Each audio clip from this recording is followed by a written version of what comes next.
ओम श्री परमात्मने नमः। जय श्री कृष्ण। श्रीमद् भगवद गीता में अध्याय 5वां, श्लोक 22 से 29।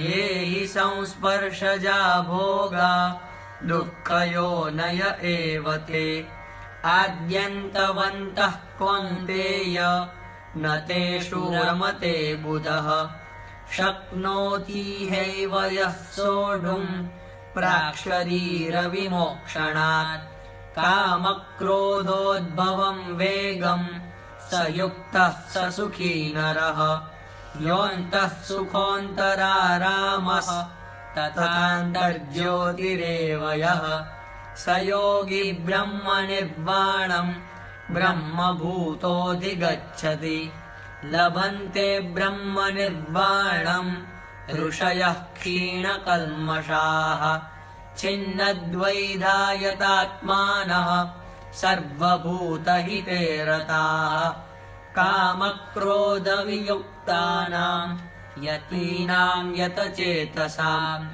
अभितो ब्रह्मनिर्वाणम् वर्तते विदितात्मनाम् स्पर्शान् कृत्वा बहिर्बाह्यांश्चक्षुश्चैवान्तरे भ्रुवोः प्राणापानौ समौ कृत्वा नासाभ्यन्तरचारिणौ मुनिर्मोक्षपरायणः विगतेच्छाभयक्रोधो यः सदा मुक्त एव सः भोक्तारम् यज्ञतपसाम् सर्वलोकमहेश्वरम् सुहृदम् सर्वभूतानाम् ज्ञात्वा माम् शान्तिमृच्छति।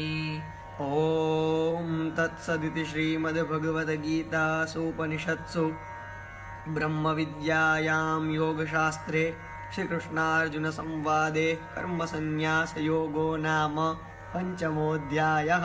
श्रीकृष्णार्पणमस्तु। जय श्री कृष्ण। अध्याय 5 श्लोक 21 से 29 का अर्थ। भगवान बोले, हे अर्जुन, जो साधक इस मनुष्य शरीर में शरीर का नाश होने से पहले पहले ही काम क्रोध से उत्पन्न होने वाले वेग को सहन करने में समर्थ हो जाता है, वही पुरुष योगी है और वही सुखी है। जो पुरुष अंतरात्मा में ही सुख वाला है, आत्मा में ही रमण करने वाला है और जो आत्मा में ही ज्ञान वाला है, वह सच्चिदानंद घन परम ब्रह्म परमात्मा के साथ एक ही भाव को प्राप्त सांख्य योगी शांत ब्रह्म को प्राप्त होता है। जिनके सब पाप नष्ट हो गए हैं, जिनके सब संशय ज्ञान के द्वारा निवृत्त हो गए हैं, जो संपूर्ण प्राणियों के हित में रत है और जिसका जीता जागता हुआ मन निश्चल भाव से परमात्मा में स्थित है, वे ब्रह्मवेता पुरुष शांत ब्रह्म को प्राप्त होते हैं। काम क्रोध से रहित जीते हुए चित्त वाले परब्रह्म परमात्मा का साक्षात्कार किए हुए ज्ञानी पुरुषों के लिए सब ओर से शांत परब्रह्मा परमात्मा ही परिपूर्ण है।